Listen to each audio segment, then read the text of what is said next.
Assalamualaikum and very good evening to all of you. So today I'm going to share with you regarding the current situation, vaccination issues. The third dose ataupun dosis penggalak yang digazetkan oleh Yang Berhormat Menteri Kesihatan KKM YBKJ, kemudiannya Yang Amat Berhormat Perdana Menteri Malaysia Datuk Seri Ismail Sabri Yaakob. Jadi kita sebagai rakyat Malaysia sudah pasti akan menyokong tindakan kerajaan MKN, pihak-pihak yang mahu melihat rakyat Malaysia selamat daripada pandemik COVID-19. Tetapi timbul persoalan bagi saya sendiri. Sebelum ini saya tidaklah terlalu memikirkan tentang vaccination ini, khususnya 2 dos tu saya rasa itulah yang terbaik dan itulah yang titik berhentinya, full stopnya di situ. Saya bertanggapan begitu sebagai Presiden Pertubuhan Masyarakat Sivil Melaka. Namun apabila kerajaan mengumumkan akan ada dos yang ketiga, seperti mana yang telah dipraktikkan oleh negara Amerika Syarikat, UK dan seperti Singapura, Israel juga. Nanti kita cerita tentang Israel. Jadi saya juga melihatlah apabila vaksin ini diperkenalkan di Malaysia, suntikan vaksin, banyak NGO seperti Pertubuhan NGO Bebas, Islam dan sebagainya, mereka sentiasa membuat bantahan, saranan, cadangan kepada Tuanku Sultan Raja-Raja Melayu dan kerajaan. Itu adalah hak, seperti mana kita merujuk pada Perlembagaan Persekutuan, demokrasi berparlimen, dan kita bukan negara totalitarian rejim komunis militeri. Maka merujuk pada artikel 519 Freedom of Speech, Attend Rally, Choose Your Own School of Thought, wise out. Mereka yang warga negara Malaysia ini berhak untuk memberi pandangan, saranan, cadangan kepada kerajaan. Dan kita perlu ingat bahawa vaksin ini bukanlah perkara wajib. Tetapi saya sebagai Presiden NGO Pertubuhan Masyarakat Sivil Melaka hari ini juga akses kepada banyak database, kepada WHO dan juga dari segi pandangan-pandangan scholars lain, daripada Amerika, daripada UK dan sebagainya, melalui YouTube dan sebagainya. Maka saya cuba menarik perhatian tuan-tuan dan puan. Sebelum kita cerita tentang negara Israel, kita berbalik kepada apakah fokus KJ ataupun kerajaan Malaysia MKN. Yang pertama, dos penggalak ini dikatakan akan disuntik kepada golongan-golongan yang dikenal pasti, mereka yang berisiko tinggi. Siapa dia? Golongan warga emas. Kedua, petugas barisan hadapan, frontliner. Ketiga, pesakit yang kurang daya tahan imunisasi. Kita pun tak tahu, mungkin KKM ada mekanisme. KKM dia ada satu pengukuran measurement. Saya pun tak tahu macam mana kita nak kenal pasti siapa yang sistem imun dia lemah, siapa yang kuat. Sangat subjektif. Mungkin KKM dia adalah measurement dia, KJ boleh fikirkan. Kemudiannya warga tua dengan comorbidity, ada yang gunakan comorbidity, ada yang sebut comorbidity. Saya tak tahulah, sebab bila vaccination, isu vaksin ni macam-macam terminologi yang kita tak pernah dengar, terms-terms yang scientific ni. Tak apalah, kita jangan terkejut, kita pun patutnya belajar. So saya takut saya salah sebut comorbidity atau comorbidity, Baik, warga tua dengan comorbidity atau comorbidity, individu yang bekerja atau tinggal di pusat jangka panjang. Ini kita pun tak pastilah, mungkin dari masa ke semasa kita akan dapat maklumat daripada KKM. Baik saudara, kita terimalah mana yang baik. Siapa yang nak risiko, semua orang nak panjang umur, dapat hindarkan diri daripada ancaman COVID-19 ni.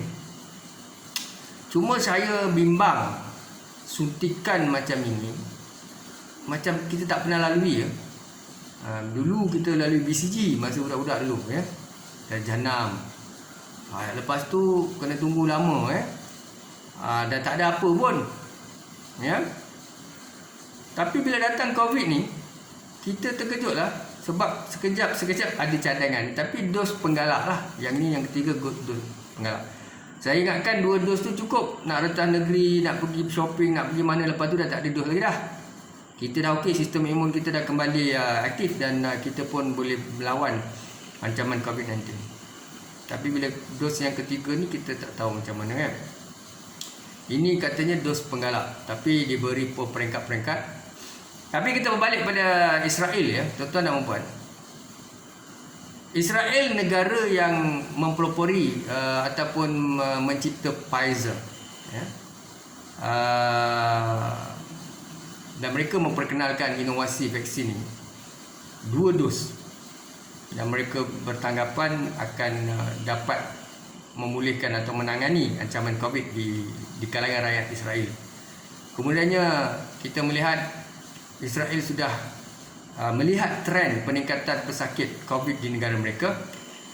Pada September 26 September 2020 sebanyak 9,201 kes COVID di situ. Kemudiannya 20 Januari 2021 dah masuk tahun lain sebanyak 10,213 kes di Israel. Kemudian 5 Julai 2021 sebanyak 496 kes COVID. Ini mungkin disebabkan vaccination tadi. Sebab itu dia turun mendadak. Julai 5 Julai. Daripada 20 Januari 2021 10,000 kes. Tapi pada 5 Julai 2021 hanya 496 kes di Israel. Kemudian 18 September hari semalam, Israel punya kes COVID, tuan-tuan boleh cek dekat WHO data 7,477. Daripada 5 Julai 2021 mereka hanya ada 496 kes. Mungkin sebab vaccination, dos yang kedua tadi, yang ramai dah dapat sistem imun kelompok tadi. Tapi kenapa kembali mencanak ya? 18 September 2021 sebanyak 7,477 kes di Israel. Dan saya dipahamkan mereka telah pun memberikan dos yang ketiga kepada rakyat mereka. Tetapi kadar selepas beri itu pun saya dipahamkan oleh seorang sarjana ataupun seorang warga Amerika dalam YouTube sebelum ini. Beliau membuat analisa, walaupun dapat dos yang ketiga tapi sebanyak 7,477 kes. Dan Israel sedang ikhtiar dos yang keempat. Saya dipahamkan begitulah, sebab video tu pun kita boleh Google, kita nampak. Okay, kadar kematian pada 18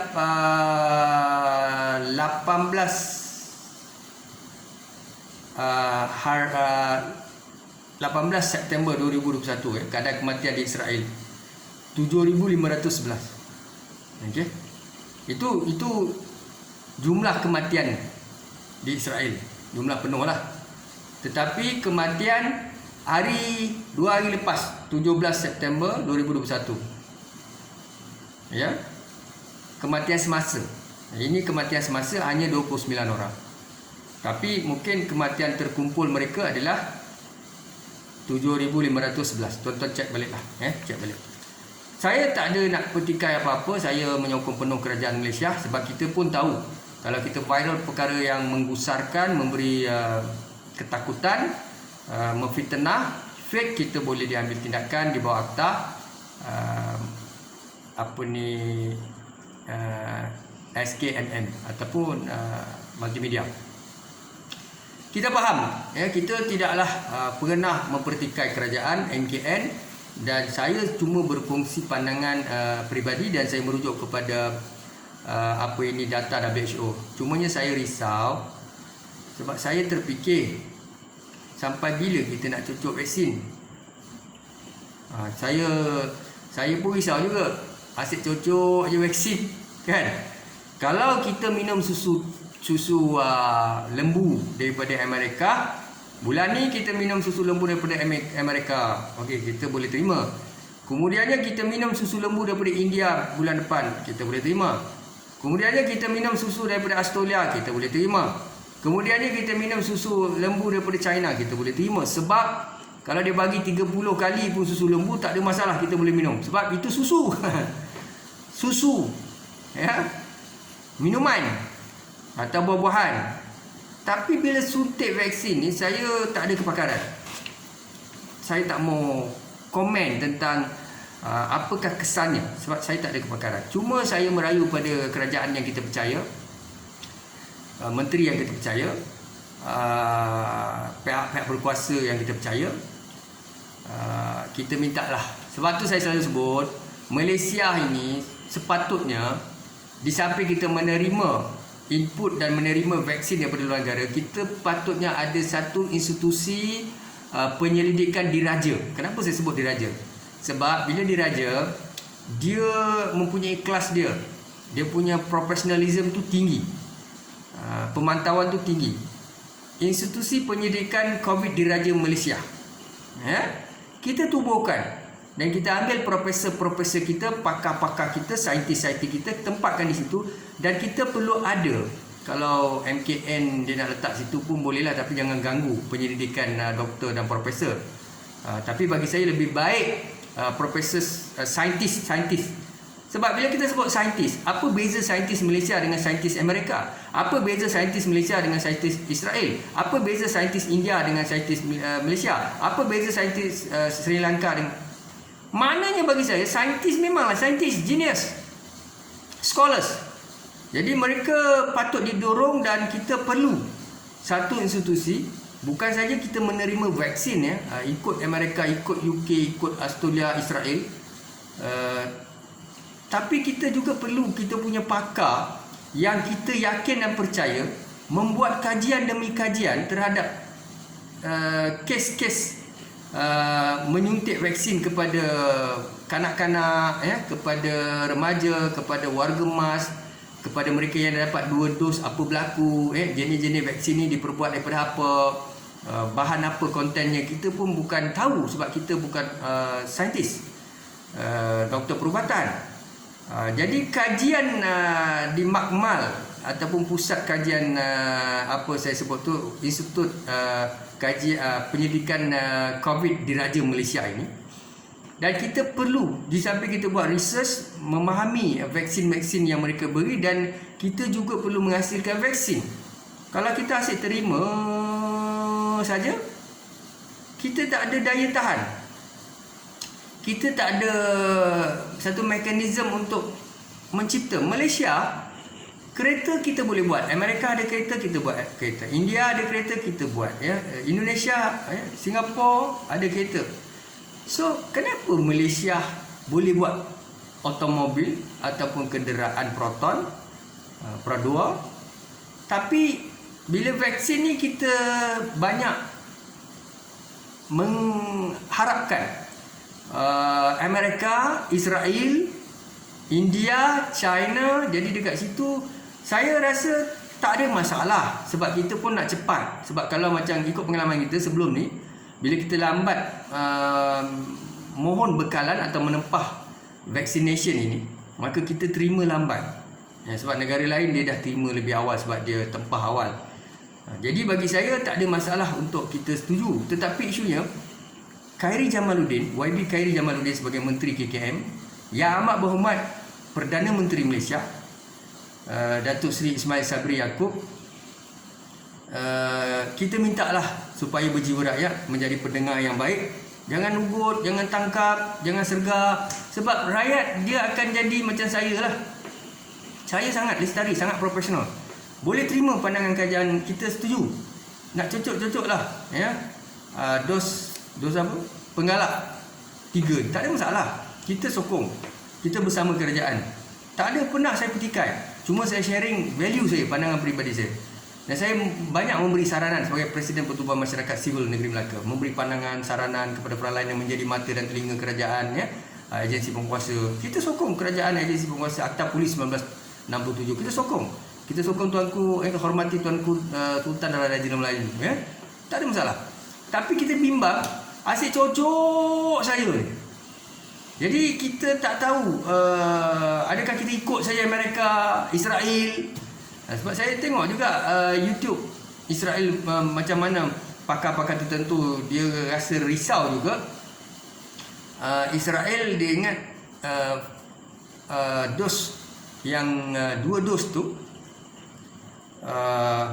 Pfizer selesai, tetapi tak selesai juga, kes meningkat.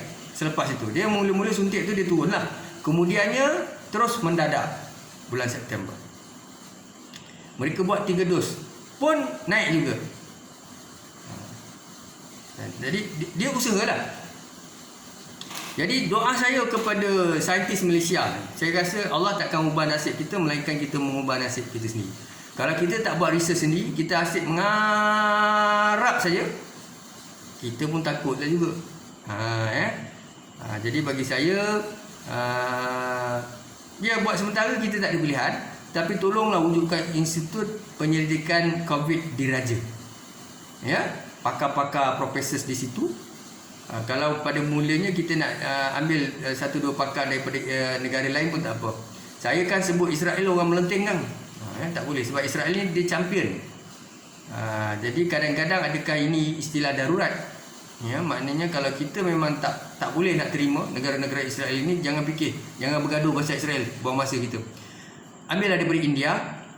Kalau India pun tak boleh nak percaya, ambil China, sebab daripada situlah bermulanya Wuhan dan Hubei COVID-19, ataupun mana-mana negara Amerika ke pakar-pakar mereka bawa mari Malaysia, tapi dia nak bagi ke pakar dia ke Malaysia, sebab rakyat dia sendiri pun bermasalah, negara dia memerlukan pakar dia.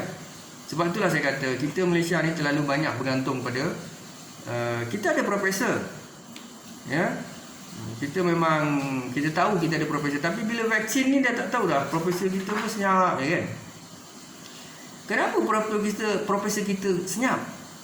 Sedangkan level dia sama je kot, tak ada beza.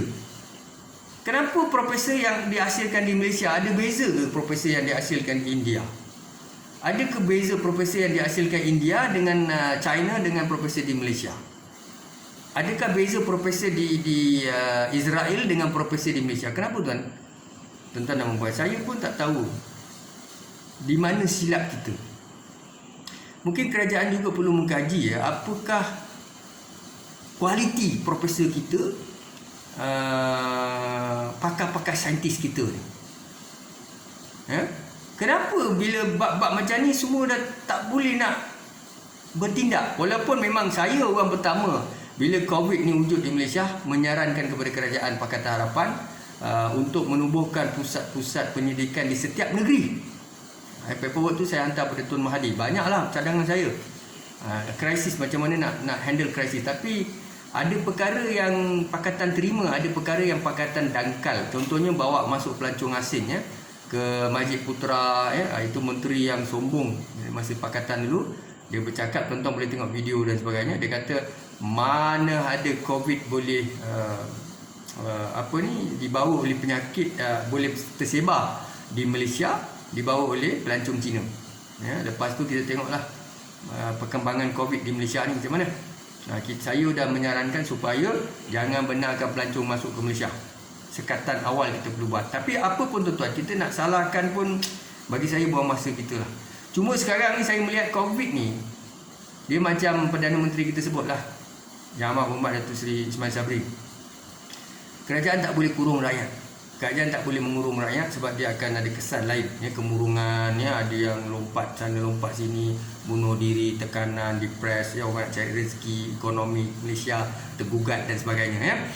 Jadi kerajaan perlu melatih, mendidik rakyat supaya dengan ambil dos ini, kemudiannya bekerja, mengamalkan gaya hidup sihat dan ikut SOP. Saya faham lah, walaupun Perdana Menteri tak cakap, rakyat dah cakap lama dah benda tu, ya.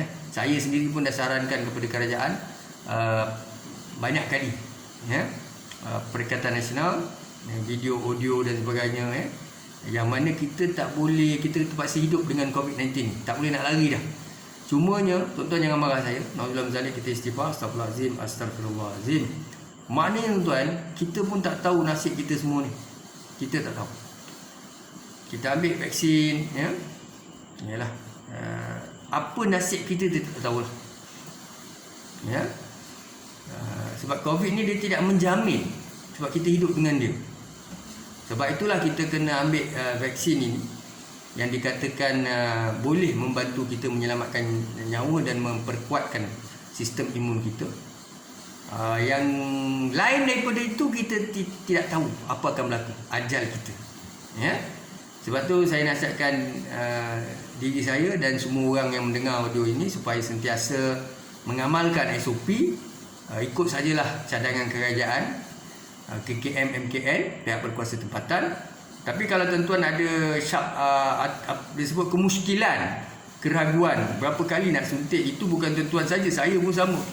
Yes, Pfizer ni saya pergi suntik kali pertama, adalah demam ya, satu hari makan Panadol dah hilang, tapi adalah sakit lenguh tu biasa. Lepas tu rasa sakit badan ada, bukan tak ada, tapi 1-2 hari lah, lepas tu dia hilang. Cuma bila nak cocok 2-3 lepas ni 3 2 dah selesai 3 ya. Lepas tu Israel dah buat 4. Tak tahulah tuan-tuan ya. Apa pun kita doa yang baik-baik untuk Malaysia dan masa hadapan rakyat kita. Ya, kita bimbang dan takut. Itulah saya pun minta kerajaan janganlah terlalu strict sangat dengan undang-undang sampai bila rakyat nak bercakap beri pandangan, NGO atau masyarakat tangkap sana tangkap sini, dakwa sana dakwa sini. Bagi saya bagi kebebasan ya, kita pun minta dalam konteks kerajaan lestari, kita pegang pada permukaan. Rakyat pun risau juga kan, sebab yang cocok ni bukannya minum susu. Seperti saya sebut tadi, susu California, susu India, susu daripada Singapura, daripada Thailand. Kalau susu tak apa, 30 kali kita minum tak masalah. Ini kita suntik. We don't know what's going on actually. Walaupun ada pakar-pakar kata begitu begini ya, tapi seperti Israel, mula-mula kata 2 dos tu boleh sembuh, tapi kemudian ni tak nampak pun benda tu. Apapun, kita bersama kerajaan, kita tidak melanggar Akta Polis 1997. Ingatlah pesan saya, kalau itulah yang terbaik yang dinasihatkan oleh kerajaan, kita ikut. Tapi Malaysia tidak memaksa sesiapa menyuntik vaksin setakat ini. Tapi masalahnya, bila mana tuan-tuan tidak suntik vaksin, tuan-tuan nak pergi kerja, dia ada syarat dia. Nak masuk pusat institusi, ada syarat dia. Nak pergi mall, ada syarat dia. Macam mana? Susahlah, tak boleh masuk sana, tak boleh bergerak sini, tak boleh nak naik kerja dan sebagainya. Ini risiko lah. Apapun, saya doa yang terbaik, ikutlah Undang-Undang Malaysia, Akta Polis 1997, yang mana baik kita ikut. Tapi kerajaan jangan asyik dengar pandangan daripada pakar luar. Tolonglah wujudkan institusi diraja, institusi penyelidikan COVID di Raja Malaysia ya, segera. Dan latih profesor-profesor kita cipta vaksin segera, biar produk itu produk kita ya. Asyik Arab daripada Amerika je, kita pun ada profesor. Takkan profesor kita tak boleh standing dengan mereka? Nama prof sama je ya. Adakah saya sombong, riak, takabur? Tidak. Saya cakap benda betul lah ni. Kalau kita tak harapkan profesor, sebab profesor kita kata, selalu profesor kata, we are the genius people, we are the professors, we are the professors, we are the genius people, intellectual. We always conduct empirical and scientific journals. We own the intellectual property, ownership, prototype. Okay, you do your best. We will always support your professors, insyaAllah.